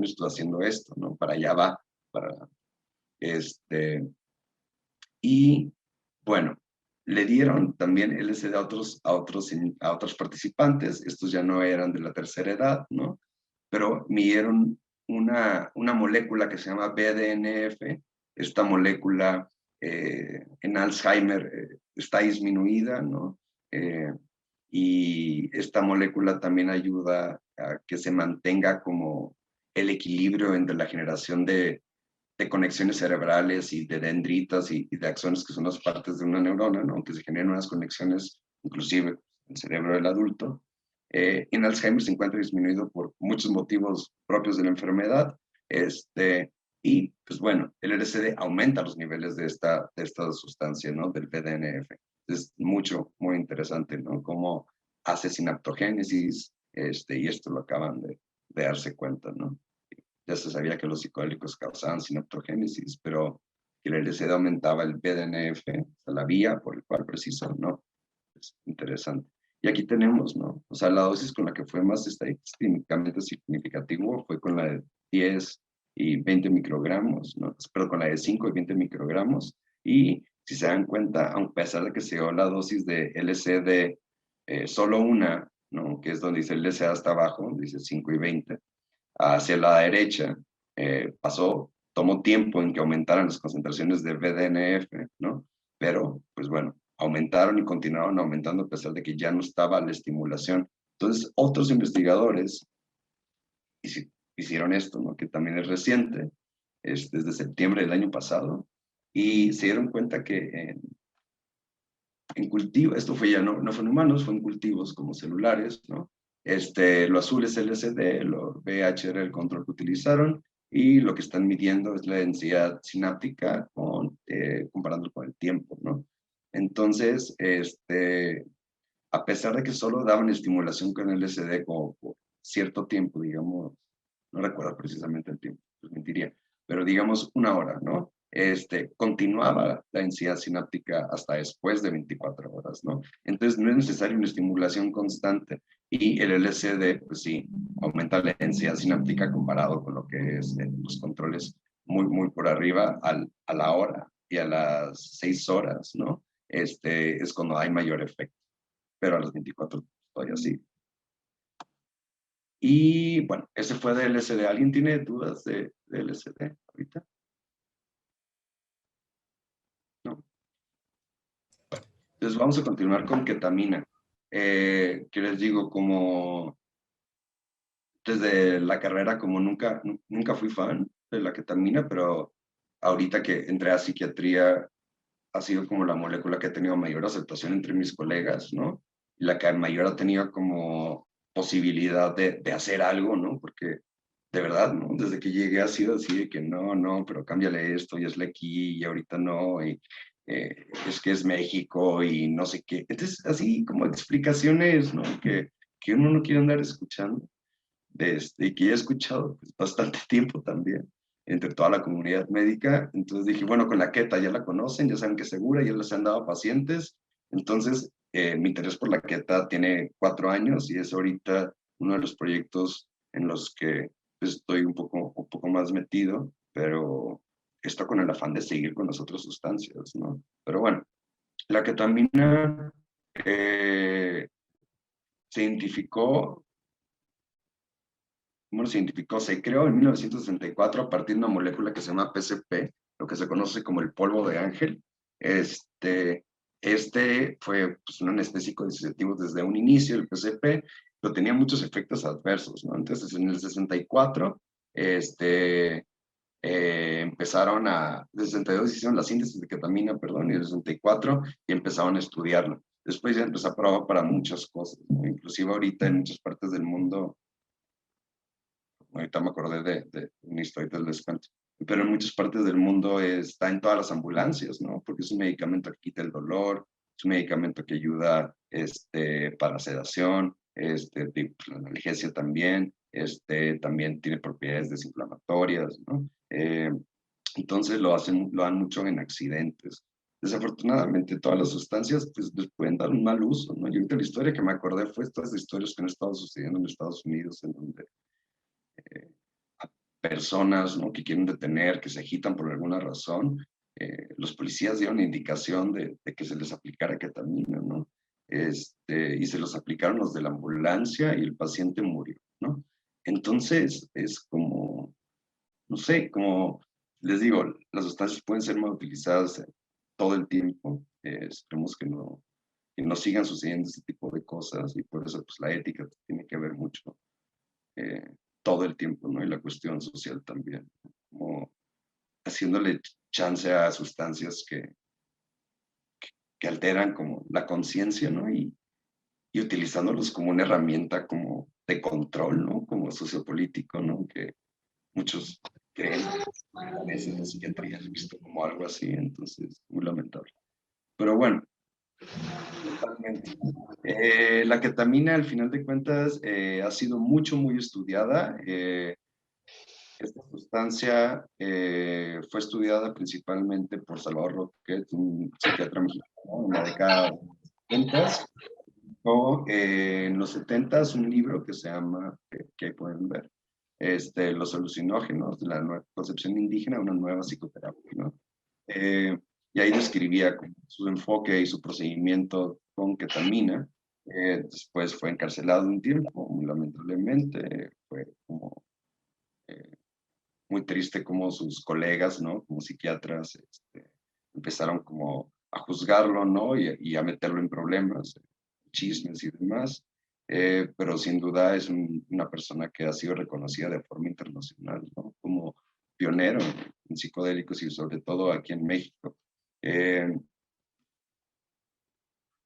Sin embargo, fue hasta el 2000, ajá, cuando salió el primer estudio clínico de la ketamina. Y este primer artículo pues empezó a comentar de que pues, sí, ¿no? La ketamina es increíble para disminuir los síntomas depresivos de una forma muy rápida, ¿no? Entonces la ketamina a los 40 minutos empieza a disminuir síntomas depresivos, se alcanza el mayor efecto a la hora y empieza la disminución, o sea, del efecto antidepresivo y que llega a verse hasta 7 días, ¿no? Se ha visto también un efecto acumulativo de la ketamina, es decir, a mayores dosis, no mayores dosis, disculpen, mayor frecuencia de dosis, no más de 2 a 3 por semana por un lapso de 4 semanas, los pacientes llegan a presentar mayor tiempo de revisión. Pero bueno, tenemos la psilocibina que con 2 dosis da hasta, que les había comentado, hasta 6 meses, ¿no? Entonces, creo que por costo, beneficio y riesgo hay otras sustancias que podríamos utilizar. Sin embargo, lo que tenemos ahorita, lo que podemos utilizar legalmente, pues hay que aprovecharlo, ¿no? De alguna forma u otra. Y este es uno de los más recientes metaanálisis de la ketamina, ¿no? Y es lo que ya les comenté. Disminución robusta y drástica de los síntomas depresivos a las 4 horas, prolonga el tiempo de recaída en comparación a una sola administración. Y esto fue en diciembre del 2020. Y continuamos con el MDMA, que ya es un liberador de monoamina, ya es cortito el tema. La historia de repente nos puede cansar mucho. Bueno, el MDMA es un psicodélico atípico que también ha sido categorizado como un derivado anfetamínico, pero a diferencia de las anfetaminas y la metanfetamina, es que, pues como su nombre lo dice, 3,4 metilendióxido, ¿no? Está metilado como en varias porciones de su estructura, y esto le da un poder sobre receptores y sobre la recaptura de serotonina, cosa que no tiene la metanfetamina o la anfetamina, que son principalmente dopaminérgicos y de norepinefrina. Bueno, el MDMA fue sintetizado en 1912 por la compañía Merck, sin fines para nada psicoactivos o psiquiatría, y fue hasta la década de los 60 cuando fue resintetizado por Sasha, y junto con Nichols se iniciaron unas olas de investigaciones y después se dieron a psicoterapeutas. Lo empezaron a estudiar mucho en esas décadas hasta su prohibición, ¿no? En Estados Unidos, década de los 80, 70, finales 80, cuando empezó 80, empezó a haber problemas. Y pues se paró de los estudios, ¿no? Pero estos estudios no tenían, ¿cómo decirlo?, como procedimientos que se consideren como adecuados, ni cuestiones éticas tampoco. Entonces, fueron como criticados y no tomados en cuenta, pero sin duda son la base para todos los demás estudios que se hicieron después, ¿no? Sin ellos nunca se hubiera logrado lo que se está logrando ahorita. Y bueno, en el 2001 sale este artículo que escribió Greenspoon y Dublin, en el que dicen, ¿no? Como que hablan sobre el MDMA y dicen que como es una promesa, ¿no? Y hablan de otras sustancias también. Y después de que sale esto, empiezan a aparecer poco a poco estudios relacionados del MDMA con el estrés postraumático. El primero es el de Bousseau, junto con Dublin, que es en pacientes españolas, y fue en el 2008. Lamentablemente, por lo mismo, ¿no? Por el estigma que hay hacia este tipo de investigaciones, la muestra inició con una muestra adecuada, es decir, el número de participantes terminó siendo como de 2 o de 3, y cancelado antes de tiempo por cuestiones pues, de estigma, ¿no? Y de, ahora sí que estigma estructural, ¿no? El que ya está impuesto inclusive por el gobierno, ¿no? Y por instituciones de salud. Pero bueno, se dieron cuenta que los pacientes que tenían trastorno de estrés postraumático secundario a abuso sexual presentaban una disminución importante en los puntos, ¿no? de estrés, de trauma. Y bueno, el MDMA ha sido la sustancia que también ahorita ha tenido mayor auge en algunas partes del mundo, ¿no? Pero pues veamos como por qué, ¿no? O sea, ¿dónde se está haciendo principalmente? En Estados Unidos, ¿no? ¿Y por qué se está haciendo? Porque lo quieren utilizar para trastorno de estrés postraumático. ¿En qué otro lugar? En Israel, ¿no? O sea, son países que de alguna forma han tenido como conflictos, que han desarrollado mucho trauma en sus habitantes. Y en Estados Unidos, pues claramente hay un interés de no tener que mantener a toda esta población que está en edad económicamente activa, pero que ya tienes incapacitada por mandarla a la guerra, ¿no? Y que tiene mucho trauma. Entonces, empezó esta ola de investigaciones, ¿no? Y ahorita, pues ya se considera como el MDMA como breakthrough therapy, ¿no? Como le llaman, como lo de ahorita, ¿no? Como lo más nuevo, lo más importante, porque claramente están teniendo como mucho gasto, ¿no? En cuestiones de trastorno de estrés postraumático por las consecuencias pues, de muchas cosas que no se han hecho de forma adecuada. Pero bueno, este estudio es el que ha tenido ya más fases, ya fue probado en humanos, ya se aceptó que es seguro y eficaz para trastorno de estrés postraumático, ya se acabó la fase 2, está por terminar como la fase 3 de investigación. Se esperaba que para el 2021 ya estuviera legal, ¿no? Para este año, pero bueno, se nos atravesó la pandemia, entonces a ver para cuándo se hace legal en Estados Unidos el MDMA. Y por ahí escuché también que se lo querían traer a México, algo que querían hacer como Maps México, que querían traer como el MDMA para acá. Y pues se me hace que pues va a ser una de las primeras sustancias psicoactivas que va a empezar a tocar como más, pues más clínicas y más consultorios. Y bueno, esto es la severidad de síntomas, digamos, del 100% de síntomas tras el tratamiento con MDMA y tras el tratamiento con psicoterapia solo, ¿no? Recordemos, siempre es asistida con psicoterapia, ¿no? El MDMA. Y durante la sesión de experimentación con la sustancia no se da la psicoterapia, ¿no? Como antes y después. La sustancia ahí es la encargada de hacer el trabajo sobre la persona, ¿no? Nosotros estamos ahí apoyando y le ayudamos a integrarlo y le ayudamos como a prepararlo también previamente, pero no, nosotros no somos los terapeutas en el momento de la experimentación, es el propio sujeto y es la sustancia. Y yo creo que ahí hay muchos compañeros, como, inclusive como pues, de la salud mental, psicoterapeutas, psiquiatras, va a ser un golpe en el ego, ¿no? Pero bueno, aceptémoslo, ¿no? O sea, las sustancias son los que están haciendo el trabajo. Y ahorita hay 91 estudios alrededor del mundo, ¿no? Con MDMA, o sea que se me hizo como bastante. Y la están utilizando para muchas otras cosas, ¿no? Para ansiedad al final de la vida, trastornos postraumáticos todavía lo están terminando. Y también hay uno que es es muy interesante para adultos autistas, ¿no? Con ansiedad social y han tenido buenos resultados también.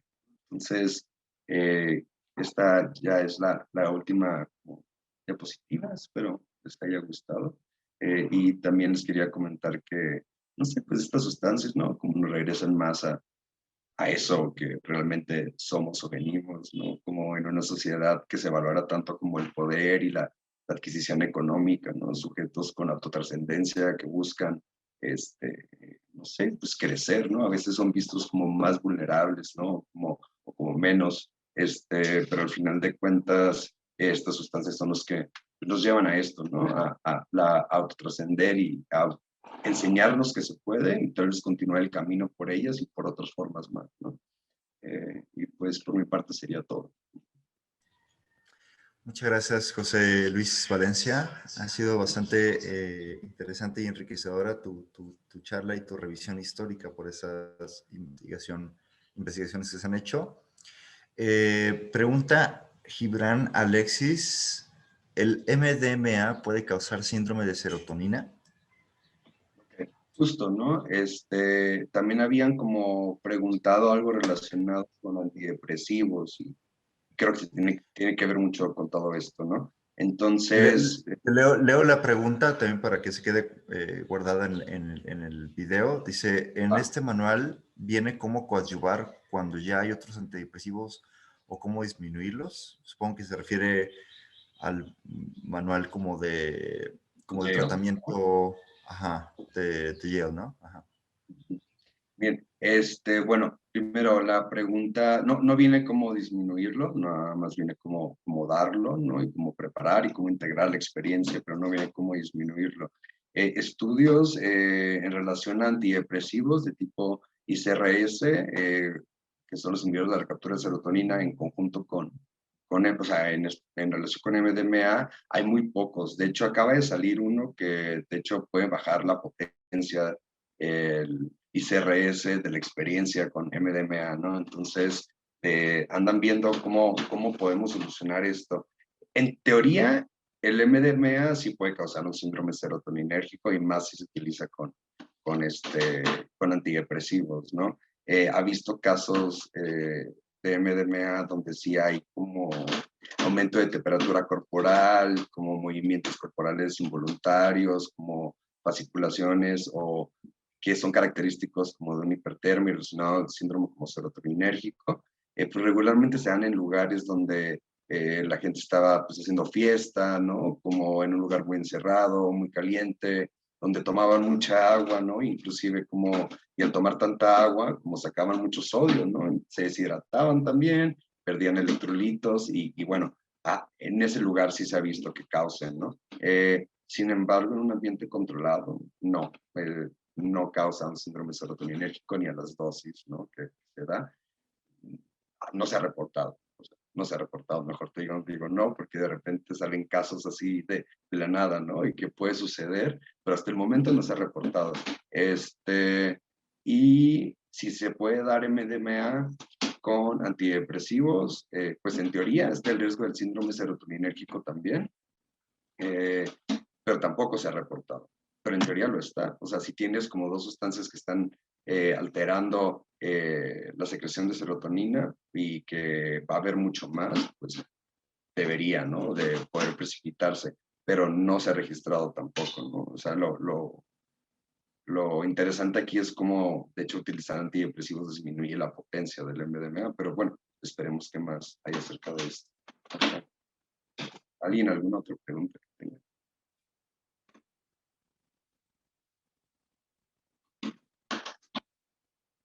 No te escucho, Negro, estás silenciado. Disculpa. Sí, dice Paulina, ¿tienes alguna recomendación para buscar interacciones con otros psicofármacos? Mira, aquí las recomendaciones que para buscar interacciones que yo te voy a dar, no hay como un manual o un libro o un artículo que hable de las interacciones propias de los psicodélicos, pero te puedes meter a ver la cuestión de la neurobiología como de la sustancia y a qué receptores se ha relacionado. Por ejemplo, voy a regresar a esta de acá. Sí se sigue viendo la presentación. Sí. Sí. Va. Déjame regresar de las primeras. Listo. Entonces, por ejemplo, la psilocibina en cuanto a interacciones, pues sabemos que es una triptamina y va a tener como esta actividad precisamente, ¿no? 5-HT2A, 5-HT2C, 5-HT1A. Entonces, como no hay estudios, pues no hay datos registrados, pero teóricamente podemos hacer inferencias, ¿no?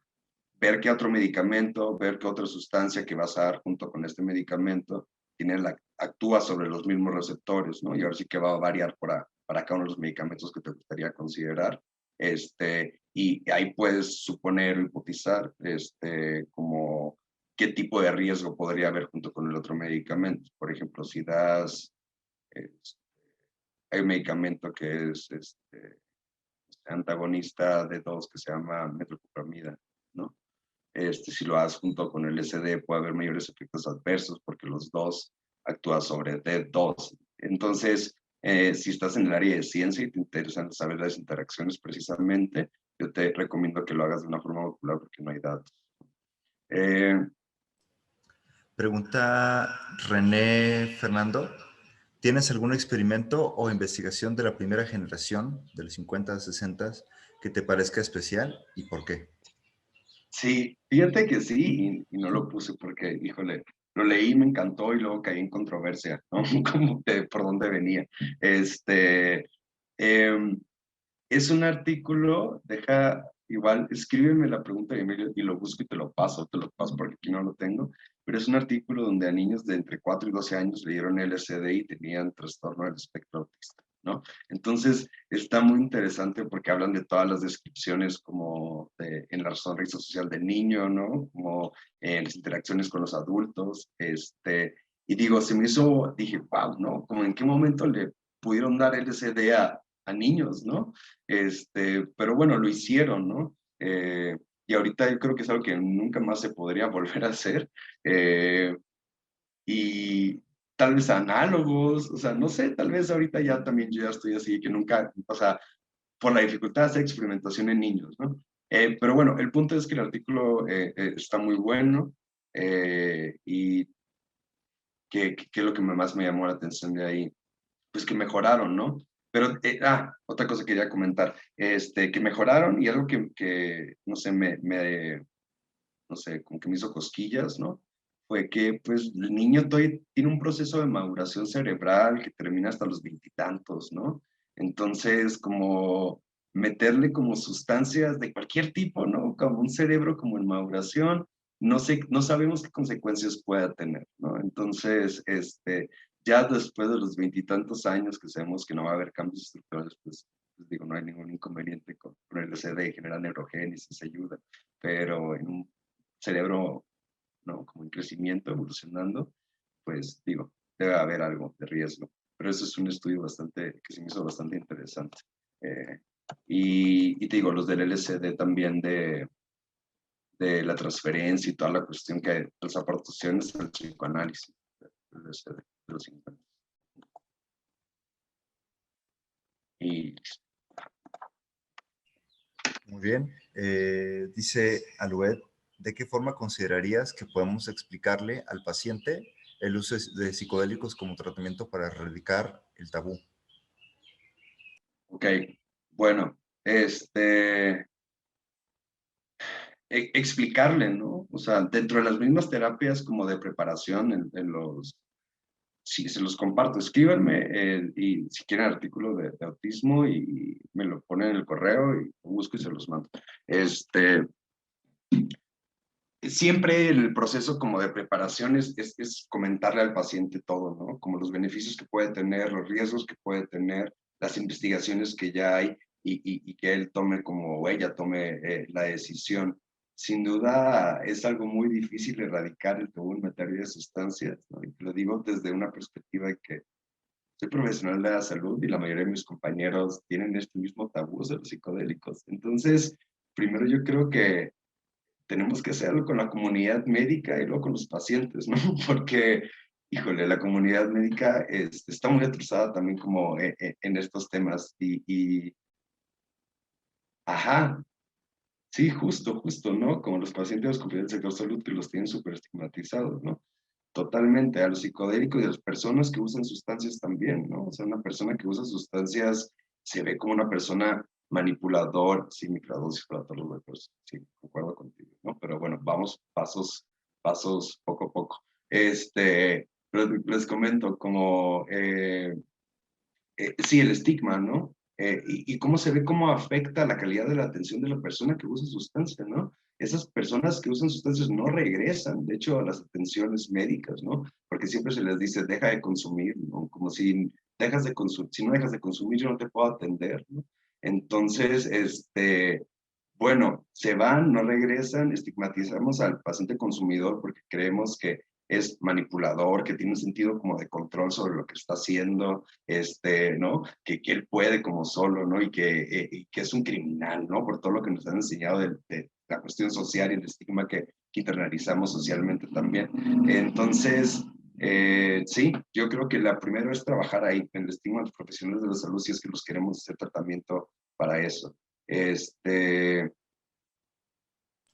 Ok, hay otra pregunta que dice, ¿existen estudios acerca del uso de psicodélicos en esquizofrénicos? En esquizofrénicos, ahorita, fíjate que también son viejos los que se han hecho en pacientes con esquizofrenia, y no tienen resultados muy concluyentes. Lo que se ha vinculado a psicodélicos y esquizofrenia es que, pues bueno, a lo largo de la historia han tratado como de hacer que se parezca las experiencias de la psicosis con las de los psicodélicos, que bueno, ahí tienen unos puntos de convergencia, pero no son para nada iguales, ¿no? Y ahorita, de hecho, es un criterio de exclusión, ¿no? Esquizofrenia o psicosis, ¿no? En la mayoría de los estudios clínicos. Entonces, dudo que vayamos a ver alguno cercano, ¿no? En relación a esquizofrenia y psicodélicos, pero pues igual en un futuro, ¿no? Porque la esquizofrenia, por ejemplo, no solo va a ser alucinaciones o ideas delirantes, ¿no? También es como mucho planeamiento como afectivo y pérdida de la funcionalidad social. Entonces, igual y pacientes que tengan predominio de síntomas de este tipo, ¿no? Como de la cuestión social, podrían verse beneficiados de esto, ¿no? Pero bueno, estos son solo como hipótesis, ¿no? No hay nada al respecto. Karina Malpica tiene una pregunta también, entonces, adelante. Hola, dime. Hola, pues justamente como soy psicóloga, personas que me visitan a mí me hacen preguntas que yo contesto de mi manera, pero me Sí, gustaría saber qué Karina. piensa un psiquiatra. Y una es, ¿cuál sería la diferencia entre consultar a un psicólogo y a un psiquiatra? Y luego la otra, como pues justo yo recomiendo el uso de cannabis, me hacen muchas preguntas de si ellos están utilizando pues algún medicamento recetado por su psiquiatra, tiene algún inconveniente o se pueden usar juntos. Ok, va. Bueno, la diferencia, trabajamos por lo mismo, ¿no? El psicólogo y el psiquiatra hacemos lo mismo, ¿no? Eso de que el psiquiatra ve casos más graves no es cierto, ¿no? Como todos vemos casos leves y casos graves. La diferencia es que las formas de tratamiento que damos, ¿no? Como el psicólogo, ¿no? Te da una atención psicoterapéutica, ¿no? Va a hablar contigo, ¿no? Como que te va a escuchar, ¿no? Te va a ayudar a que entiendas ciertas cosas de por qué eres como eres, ¿no? Y el psiquiatra lo que te va a ayudar es que en ese proceso, por ejemplo, no te sientas tan ansioso, ¿no? O sea, si ya estabas con síntomas de ansiedad o síntomas de depresión, inclusive no te permitían como estar en terapia, o no llevarla, o llevarla pues, de una forma pues, tranquila, yo te puedo ayudar como para eso, ¿no? Para eso somos los psiquiatras. Hay enfermedades que requieren más tratamientos farmacológicos que otros, ¿no? Por cuestiones, ahora sí que de eficacia. Pero yo, o sea, ahorita la forma en la que se está manejando, por ejemplo, el hospital donde yo estoy, de la psiquiatría, ya no es una psiquiatría completamente biológica, ¿no? Es una psiquiatría que ya es biopsicosocial, ¿no? Y somos ya de la idea de que el tratamiento psicoterapéutico es un tratamiento, o sea, todo tratamiento psiquiátrico farmacológico se beneficia siempre de tratamiento psicoterapéutico, ¿no? Es lo que voy, como que ya no lo separamos, ¿no? Como ayudan de diferentes formas, es mejor tener los dos, ¿no? Después podemos intentar quitar lo farmacológico y luego continuar nada más en terapia psicológica, ¿no? Entonces, Esa es la diferencia, en que nosotros como somos médicos, psiquiatras, y damos fármacos, ¿no? Cosa que los psicólogos, en teoría, como pues no está dentro como de su formación, ¿no? La cuestión de la psicofarmacología, saben, ¿no? Saben, pero o sea, no los avalan para prescribir, pero tienen otras cosas que ellos pueden hacer y nosotros no. O sea, yo no sé, yo no soy capacitado para dar cognitivo-conductual, ni transpersonal, ni soy psicoanalista, ¿no? Entonces, los psicólogos tienen otro tipo de formación y ofrecen otras áreas. Y sobre lo del cannabis, híjole, Karina, me pones en una controversia así como el cannabis, digo, por el hecho de que he visto cómo ha ayudado a muchas personas, pero también he visto cómo no ha ayudado a otras tantas, ¿no? Como el cannabis es una sustancia que puede ayudar mucho en cuestiones como de insomnio, ¿no? En cuestiones como en terapia también, como para transformar perspectivas y como ideas, ¿no? O situaciones que te han pasado, darles un giro, ¿no? Y ayuda a eso, a esa flexibilidad muchas veces. Pero de repente hay otros pacientes que la han utilizado y se les detona psicosis, ¿no? Entonces también es una sustancia muy psicogénica, ¿no? Que también tiene sus riesgos. Entonces, te digo, como me pones en riesgo porque te tendría que, me pones en riesgo, me pones como en controversia porque tenía que ver si el paciente tiene un riesgo, ¿no? Por ejemplo, si el paciente tiene historia personal de esquizofrenia, si el paciente tiene historia familiar de esquizofrenia o de algún trastorno bipolar, no estoy diciendo que le vaya a pasar a todos, ¿no? Pero hay que comentarles que existe un riesgo, ¿no? O sea, que tienen más posibilidad de desarrollar estos síntomas adversos, ¿no? O, perdón, estos síntomas que otras personas. Y al final de cuentas, yo creo que la decisión pues, del consumo es de la persona, ¿no? Entonces, decirles si tienen antecedentes de psicosis o de trastorno bipolar, que tienen mayor riesgo, para que estén enterados, pero al final de cuentas creo que somos humanos y podemos tomar una decisión cada quien por nosotros mismos. Y es así como yo lo manejo, cariño, ¿no? Les comento de los riesgos y ellos al final de cuentas deciden, porque pues, no somos nadie para prohibir a la gente el consumo de cualquier cosa. Gracias. Y entonces, bueno, yo lo que siempre les digo es que no dejen nada que un psiquiatra les ha recomendado sin que ese psiquiatra les vaya bajando la dosis hasta que ya los dé de alta. Eso es correcto, ¿verdad? Súper correcto, sí, muy correcto, porque de repente, desafortunadamente, el servicio de salud aquí en México, las citas son súper lejanas, ¿no? Entonces, de repente la receta nada más dice 3 meses, ¿no? Por ejemplo, con antidepresivos, pero para que funcionen los antidepresivos, tienen que darse 8 meses más o menos, mínimo, entre 6 y 8 meses para que hagan lo que hacen los psicodélicos en 4 horas, ¿no? Generar nuevas redes neuronales. Entonces, se tiene que tomar mucho tiempo. ¿Funcionan? Sí, sí funcionan, ¿no? Los he visto funcionar en otros, los he visto funcionar en mí, ¿no? Los antidepresivos también. Hay personas resistentes a tratamiento, pero sí, lo mejor es continuar con el mismo tratamiento hasta que vuelvan a ver al psiquiatra. Si ya pasó un año y lo sigues tomando, pues bueno, ya ve al psiquiatra, ¿no? Tu revaloración para ver si se tiene que bajar, cambiar, suspender o como sea. Pero sí, las revaloraciones son importantes y entender que los tratamientos pues no son cortos, ¿no? Todo lleva un proceso, tanto el psicoterapéutico como el farmacológico. Muy bien, pues no sé si tenemos alguna otra pregunta o comentarios. Dice Rafa Amaro, desde tu punto de vista, ¿qué opinas sobre el uso de microdosis como tratamiento? La promesa, sí, increíble. Con la psilocibina no tanto, la verdad, porque la psilocibina tiene un mecanismo en el que sale rapidísimo como del receptor, ¿no? Como que no se le queda pegado ni se internaliza, al contrario del LSD, que llega rápidamente como al receptor, se queda pegado como 3 días y tienes la oportunidad de darlo cada 3 días la microdosis. Ahorita los estudios que se han hecho son como de entrevistas y de encuestas y están muy interesantes, ¿no? Como las personas dicen que mejoran su estado de ánimo, las personas dicen que mejora su concentración, y bueno, también lo quieren utilizar, como ya les había comentado, para Alzheimer,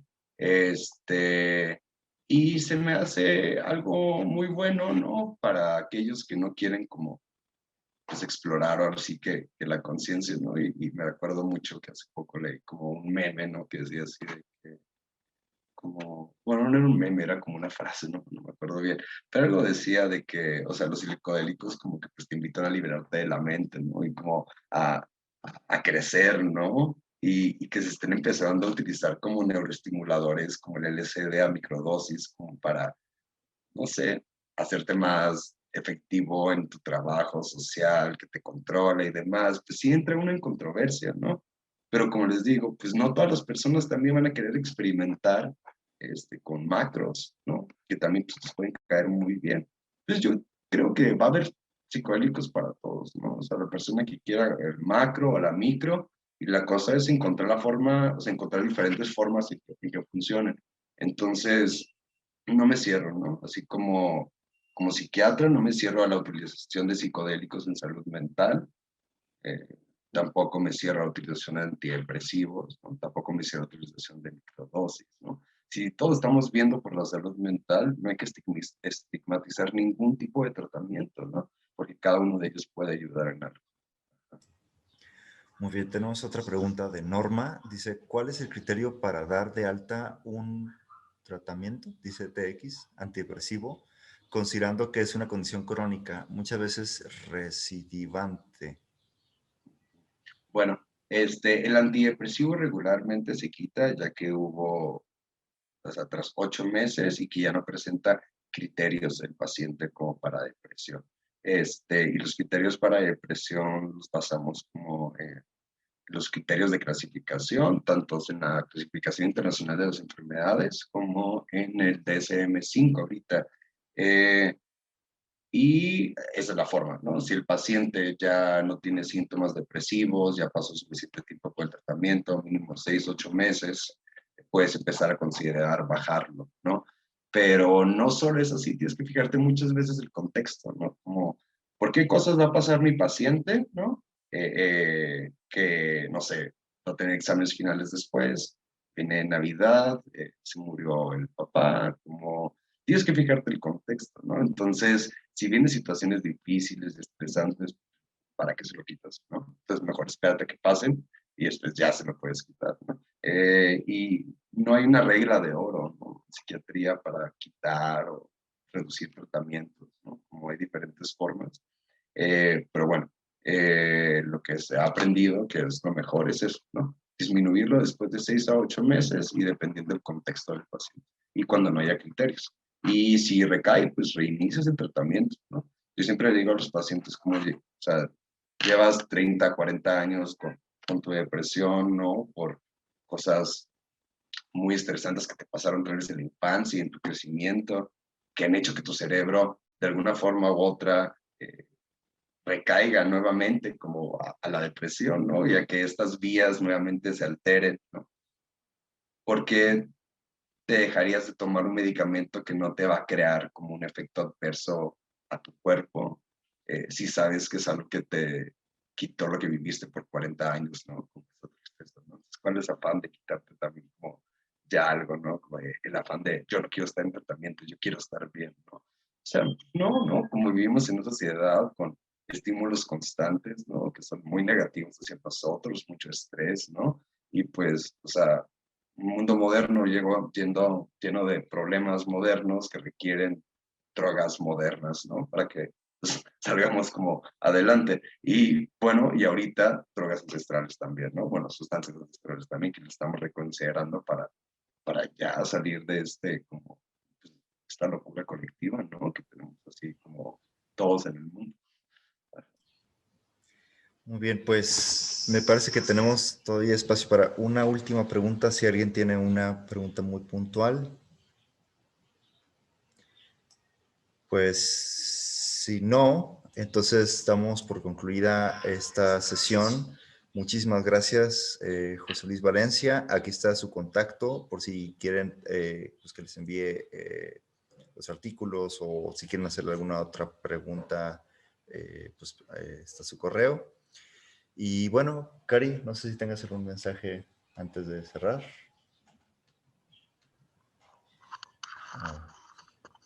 Pues nada más darle las gracias a nuestro invitado de hoy, porque pues justo es una de las cosas que más nos preguntan sobre temas de psiquiatría y pues no habíamos tenido la oportunidad precisamente de invitar a un psiquiatra y ver su punto de vista.